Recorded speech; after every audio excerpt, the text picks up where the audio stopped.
You're listening to the Breakaway Wealth Podcast, the show that helps you build wealth faster, think outside the box, and break out of the herd. Here's your host, Jim Oliver. Welcome back, Breakaway Wealth. I'm your host, Jim Oliver, and with me today, Javier Heredia. Javi, how did I do on the Rollin the R? Is there? Pretty good, Jim. I've known you for 10 years, and each year you get a little bit closer. It gets a little closer. I have a great friend at the bank, and she's Hispanic, and she speaks perfect Spanish in my head, because I don't know what she's saying either, but she just rolls those R's, and I don't know. I have a hard enough time with English, Javi. So that's all you got to do. Yeah. There you go. Arriba. Arriba. That was pretty good. That was pretty good right there. Yeah, there you go. You're halfway there. All right, audience. Javi is no stranger to the show, no stranger to Create Tailwind. And, at the last minute, because that's how I roll, Javi, I did invite Nick Costco to be on here because Nick, and he's not, but he couldn't do it. But, when you have 4 kids and a farm and everything else, it gets difficult. But Javi and Nick were great friends and both pilots. And Javi, I want you to kind of give a little brief, give them your story a little bit and a little bit brief on how you were introduced to infinite banking. And then we're going to talk about some of the things that kind of like feel, felt, found. Hey, I understand how you feel. This is how I felt, but what I found was this. And that's going to kind of be the pattern of the show. Does that make sense? Yeah, perfectly. Absolutely.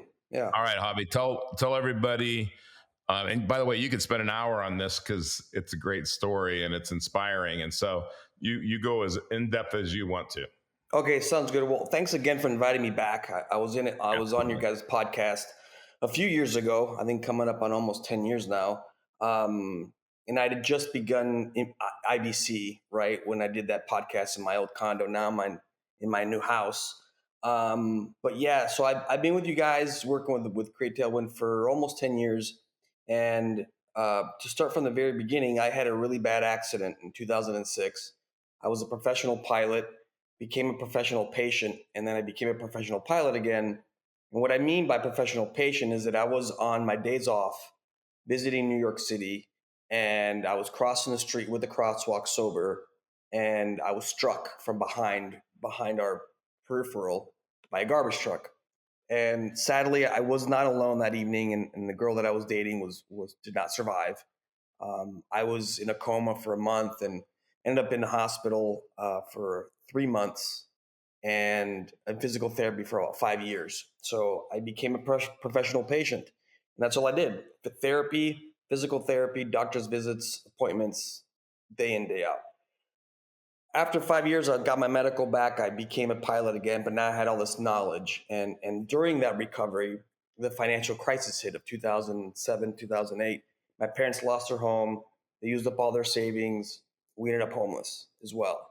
My legal stuff was settled, and I went back to flying. And then I began to talk to Nick, and we've been friends since flight school since 1995.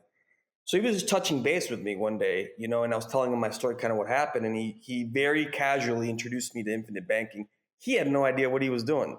He's like, this sounds kind of cool. And I've been doing something with banking, and check it out. See if it's something for you, very much no pressure type of approach. So I got really curious. I remember having a couple Zoom calls with you guys. It was about, I think almost 9. Just to try to understand and wrap my head around stuff.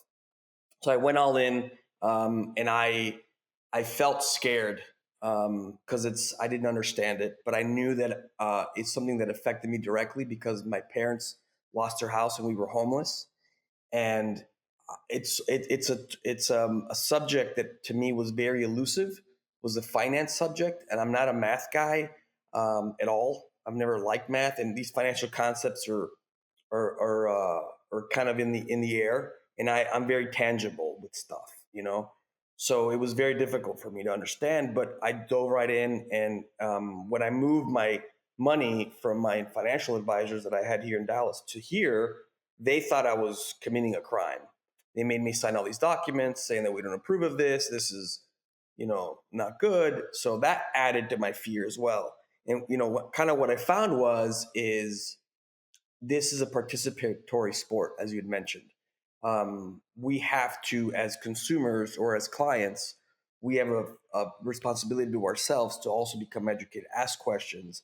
And if this is not something for everybody, for you, don't do it. It's okay, right? But get educated. At least make that informed decision going, where am I getting this information from? And it might be for me, might not be for me. And since the very beginning, you and Nick never pressured me to do any of this stuff. They said, you will figure it out. Like you will, what's the word, phrase you guys use? I think you said something like, you will discover IBC, as you learn and how you use it. Nelson used to say it's caught, not taught. Yeah. But Javi, and I don't want to interrupt the flow of your story. So let's just kind of come up because I want to I'll unveil what was happening behind the scenes. Okay. So Nick, knowing Javi's story, knowing what he had been through, he was like, hey, and Nick not really knowing IBC that well. He's like, hey, Jim, what about this? Like, we got to make sure Javi doesn't make a mistake. And, his financial babysitter is telling him this. And I said, oh yeah, those are, and I said, oh, here's also what else they're going to tell him.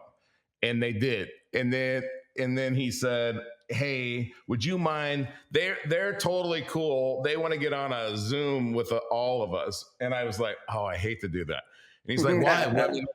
And I said, because look, Nick, I'm going to tell you, don't tell Javi this, but I'm going to tell you everything they're going to say.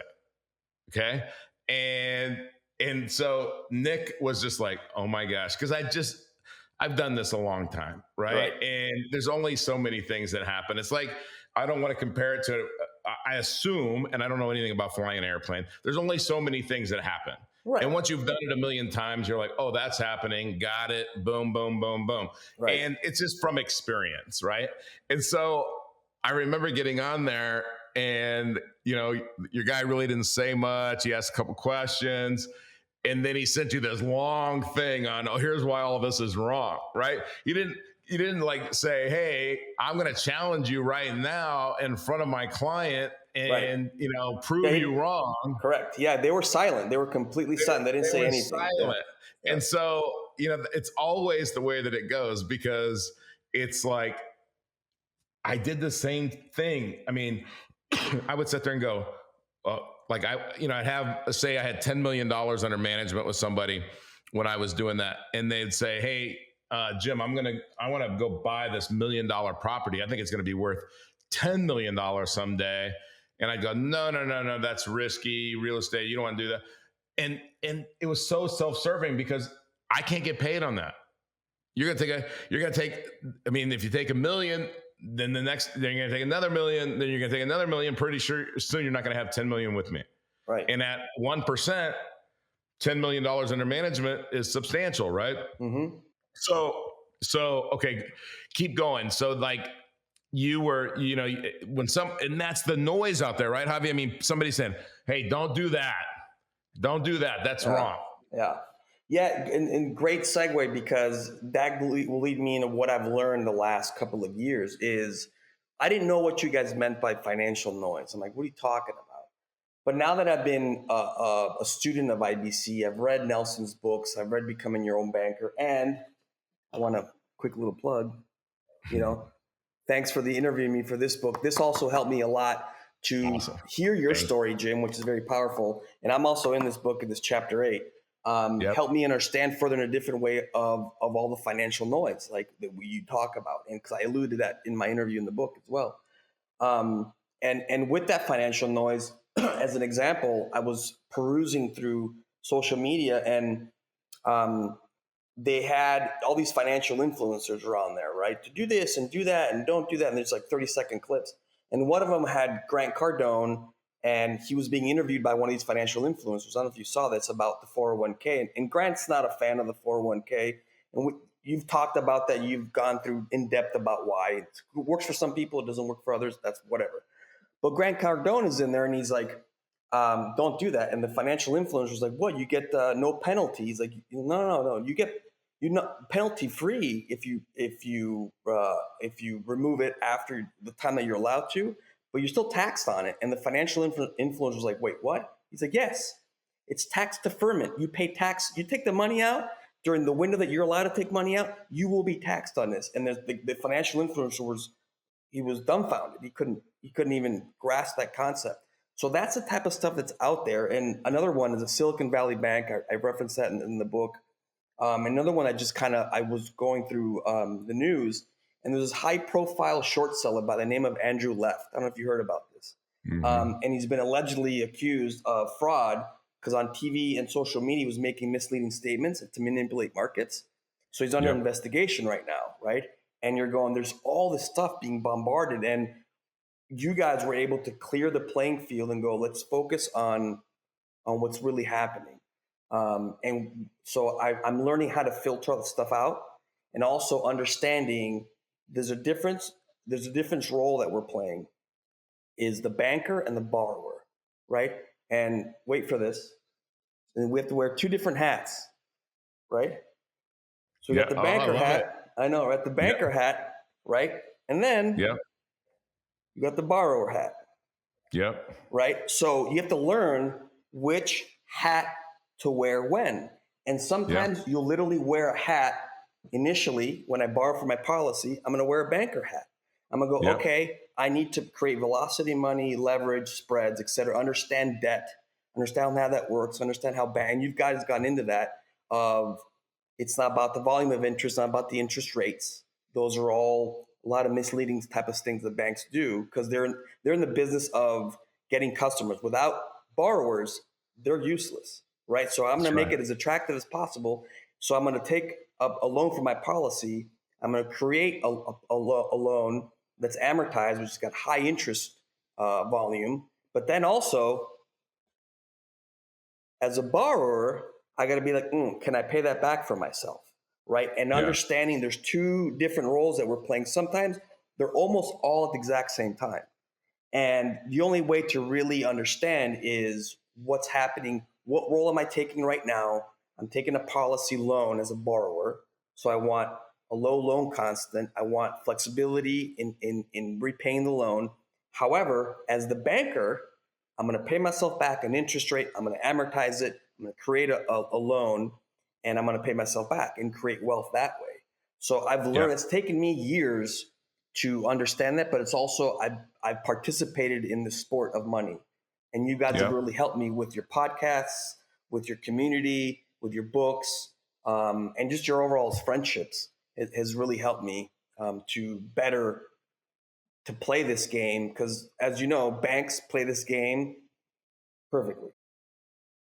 They do. I mean, you said a lot there, Javi, a lot of great stuff. And thank you. I love the hats. Yeah, and, I thought you liked it. Yeah. Yeah. You know, you think of page 45 in Nelson's book, and he compares IBC sister to CD sister. And they're both going to be their own bank. But one's going to be, they're both going to finance things throughout their lives. Just one car every 4 years. But one's the owner of the bank, just like the hat you had on, and one's just the customer of the bank or the borrower, right? Right. And in the beginning, the borrower is ahead because a customer doesn't have to invest in the business, but an owner does invest in the business one way or the other, even if it's sweat equity.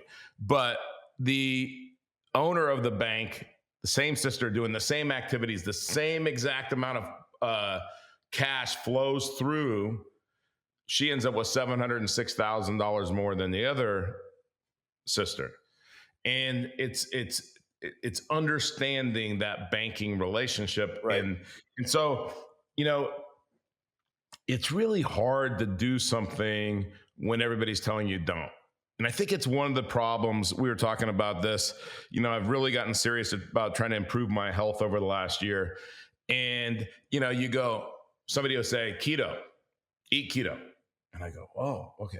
And then some other person will say, no, your body needs carbohydrates. You got to have carbohydrates for your thinking. Right. And then you go, okay, well, all right, I don't know which one to take then. How do you spell carbohydrate? Right. Yeah. But no, now you need to do carnivore. or whatever the latest, greatest thing is. And you need to take this supplement and that supplement, drink this amount of water, don't drink that amount of water. And it's like, because the noise, there's no clear signal, you don't know what to do. Correct. You're paralyzed. You're paralyzed. Yep. So then what has helped me is, or intermittent fasting. That's a great one too, right? Oh, yeah, And by the way, I'm not poo-pooing any of those things. They all can work. But like, I asked somebody, finally, somebody gave me answers, Javi. I said, well, wait a minute. I want to lose fat and I want to gain muscle. And if I put that in Chat GPT, it says to lose fat, you have to have a calorie deficit. Right. To gain muscle, you have to have a calorie surplus. Okay, what do I do? Right. And so then I asked this guy, I said, hey, what do I do if I want to lose fat and gain muscle? He goes, okay, no problem. What you need, Jim, is you need a protein surplus and you need a calorie deficit. It's a fine balance. So you need 200 grams of protein a day for your goals, and you need less than 100 carbs a day for your goals, and you need to work out 6 days a week. And I said, boom. Okay. Yeah, there's a formula. And I said, what about intermittent fasting? He said, well, when your body's under stress, it increases cortisol. If you're a person that has a high cortisol, then you'll gain fat doing that because you're going to be under stress. If you're a person that doesn't have high cortisol, you're going to get shredded doing intermittent fasting. And so the answer was not one size fits all. Correct. But this guy had the answers, right? And so in the noise, when you have all this noise, you got to find somebody with the answers. And thank God that we got together, and Nick, you were so instrumental with Nick getting on board with Create Tailwind and being as successful as he was, because he was not going to screw this up. He asked me every question under the sun. He was not going to give you bad advice. I didn't know any of this story. This is pretty wild. Yeah.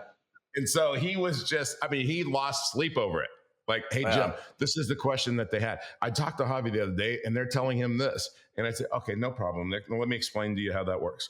And he'd say, well, why are they telling him that? I said, because they need to get paid. Assets under management, they do this, they do that. Right. And it's like, you don't want to believe that that's true. And they don't do it because they're evil. They do it because that's all they know. That's how what they've been taught. trained. Right. That's what they've been taught. So you look at a doctor, and you've experienced this on two sides, right?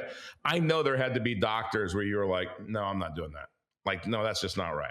Right. Like, oh, you want me to get this removed or that removed or this? No, I'm not going to do that. And no, I am going to recover from this. I think the doctor told you weren't going to walk again, right? Or something. Yeah, they never actually used the words "you'll never walk again," but they kind of alluded to that. I think a lot of them have figured out, because the human body is very remarkable, and each individual is very remarkable, because they don't know it's that X factor, right? What's in here and what's in here is like, you can really push yourself quite a bit to over exceed anybody's expectations medically, right? Now, obviously, if you have your spinal cord severed, you know what I mean? There's a fine limit to your recovery, but I agree with you where it's like, use your, and that's a perfect example of what happened with my dad. Is he just had brain surgery and he had a shunt placed, and now he's a lot better because they thought it was Parkinson's and Alzheimer's. Not to get off topic, but we kept questioning the doctors, like, this doesn't make sense, and this is not congruent with that. And we as the caretakers of my dad, we had to participate in his healthcare, just like we have to participate in your financial health, in his health as well, to ask questions, be like, hey, you're saying this, and then it's this, and it doesn't paint the right picture, and what's going on. And you're telling me that I shouldn't do this with my money, but yet again, you're making money off my assets under management, and it's okay if you lose money, my portfolio loses money, and you still get paid. You're like, what's going on, man? This is confusing. Yeah. Something that's cool about what you just said is, let's say that for some reason there was something with your heart, right? And there was a new technique that you could go up there, put a stent in there, and you're done. But every other doctor, 90% of doctors, 98% of doctors think they got to crack your chest. They're going to heal you, but it's going to be a lot more invasive. It doesn't mean that doctor is evil because he doesn't know about this other technique. Correct. It just means that this other technique the other doctor might go, no. Like this is the tried and true way of doing it. Right. And it's kind of common versus uncommon. By the way, this is one of the things I think is really amazing about Javi, audience, is not only in 5 years from going from a coma to being had his last rites to being medically cleared to fly a commercial airplane again, right? He also got preferred plus. That's how healthy he is with life insurance, right? Right. So his mortality is not affected because he's preferred plus. Okay. So in the resilience and the mindset, and Javi, we could do a whole episode on just mindset with what you went through. And then that gave you the courage in a lot of ways to say, hey, I can think differently when it comes to money and my opportunities.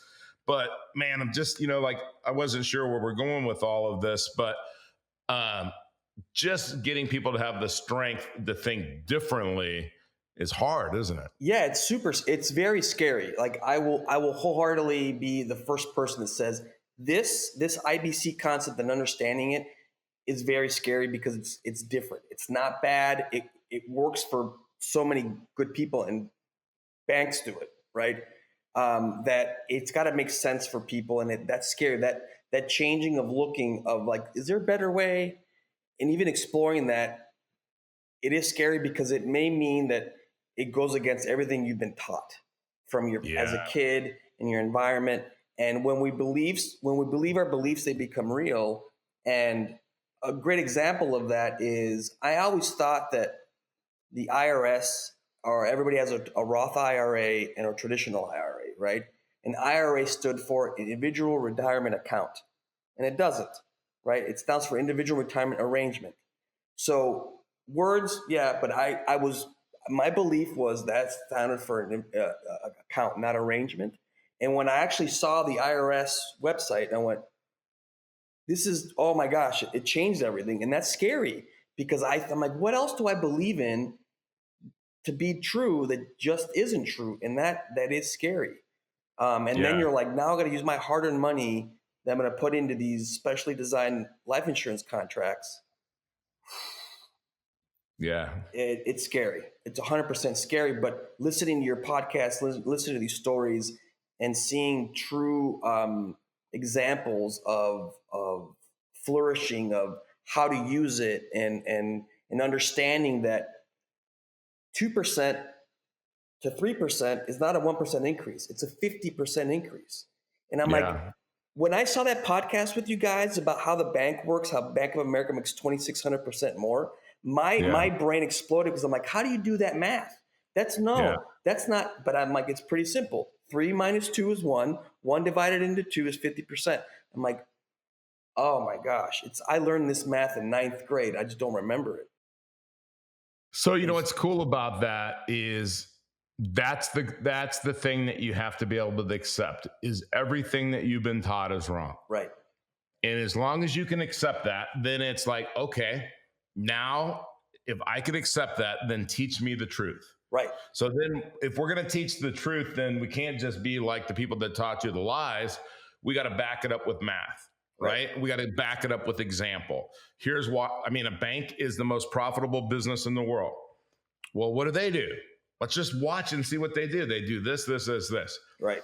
And we're not going to get into fractional reserve banking and how they can, because of the Federal Reserve, loan out more than they have, but because we can't do that. But we can leverage just like they leverage deposits. We can use other people's money just like they use deposits. We can use the insurance company's money.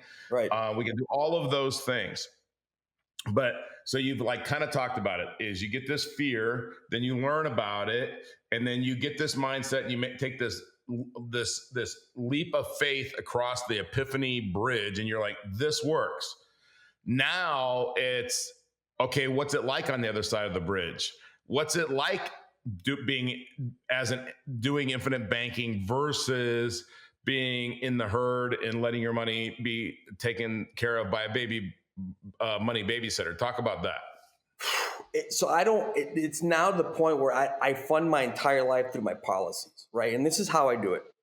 I have X amount of capital in my cash value. I can't borrow more from that, right? So I looked at my expenses per month because I take care of my parents financially. They're destitute and they're indigent. Without me, they wouldn't have anything. So, which is fine. I'm more than happy. It's my love that I give for them.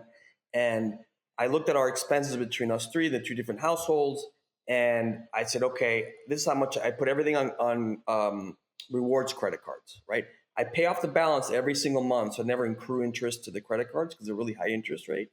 Mm-hmm. So I just borrow from my policy. I did take out a quarterly loan, right? And the quarterly loan is, I'm going to use a random number of $10,000 as an example, right? So then I amortize. I go into a regular financial calculator and go $10,000 loan at 7 or 8% interest rate, and I'm going to pay it back in 3 months. It's a monthly payment of X. And I just, as my income from the airline comes in, my income comes in from my investments, that gets all funneled back into my policy, and I can re-lend that money out the next 3 months and the next 3 months. So every 3 months, I'm cycling that capital, right, over and over and over and over again. And I'm creating that velocity of money what banks do, right? I'm re-lending the money out, re-lending it out, re-lending it out. And who better to borrow than your best borrower, this guy? That's right. Right? I'm the best borrower ever, right? Absolutely. Because I'm going to pay myself back plus interest, man. That's what I'm going to do. So, so I don't even recognize how I did it the other day. Not the other day, before infinite banking. I now understand lost opportunity costs. And I look at $100 that I get maybe of cash. I'm going, ooh, how can I best use that $100 bills so the most efficient way possible, right? I don't want to lose. I 100% recognize what a lost opportunity cost actually is now. And my vocabulary has changed. My thinking has changed, and I'm still learning. It's still increasing. That's why I still learn more and more. And I love financial conferences and finance books and all that type of stuff because I have a thirst for it. But yeah, it's totally changed my life for the better. My parents' lives. I've gone on vacations, paid for medical bills for my mom and my dad, for myself. My insurance costs have gone up, and I can use one of my life insurance policies to use as a backstop, right, for that, so I can increase my deductibles, no problem. It's giving me a lot of relief from financial stressors, and is giving me a filter to filter out financial noise. So, Javi, Nelson's got to be looking down from heaven right now, and he's really proud of you because you're saying everything that he taught, and he taught me, whatever number of years ago, taught you 10 years ago. Like, you met Nelson not too long after you started doing infinite banking. Right. And, and I remember you got up and told your story during his seminar, and in more detail than we really have time for today. But it's great. And the book is still coming out soon, right, Javi?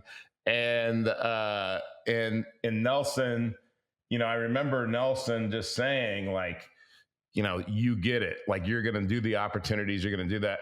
And I love what you said about, I don't even remember how you used to do it, because it's kind of like when you learn the truth and you start doing things the right way, those lies, they diminish in your brain. They diminish in their importance in your thoughts. And right. So it's like, those are gone.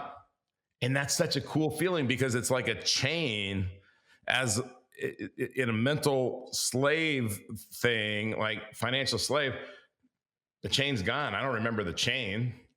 Right. I mean, you really pull on the emotional strings there, Jim, with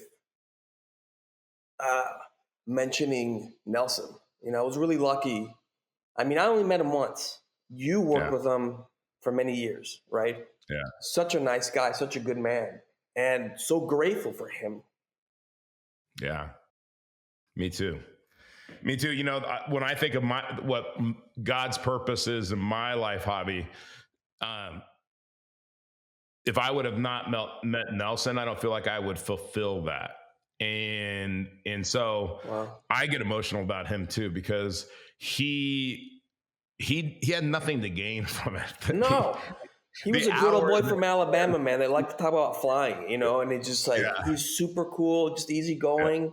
And you're going, man, that guy was so wealthy know. from his knowledge and giving to people. And Yeah. you're like, man, if the world had more of him, more of those guys, it'd be great, awesome. He lived it. That's the key, is he lived it. He had, I remember right kind of towards the end of his life, I don't know if it was 6 months before he passed, and he didn't think he was going to pass, but he was struggling with some stuff, some balance stuff and things. And he sent out to some of the guys kind of not a financial statement, but kind of saying, hey, here's where I'm at. And I just want you guys to know I'm good. You're right. My family's good. I'm good. Money is not an issue. And, he was already good with his faith and his relationship with God and his family and everybody else. But he wanted everybody to know, don't worry about me with this, because I can't run out of money. I'm cool, right? Money is not the most important thing to me. He lived in the same house forever. And, I think he actually downgraded, if I remember the story right, and gave his bigger house to David and Kim. And so like, that was just the guy that he was, right? He was like, I don't need this. That's not where his wealth is. But he was one of the wealthiest men that you will ever meet in your life, because he had everything that he wanted, and he gave everything that he wanted. He served everyone that would listen. Yeah. And he was so passionate about it, even in his 80s.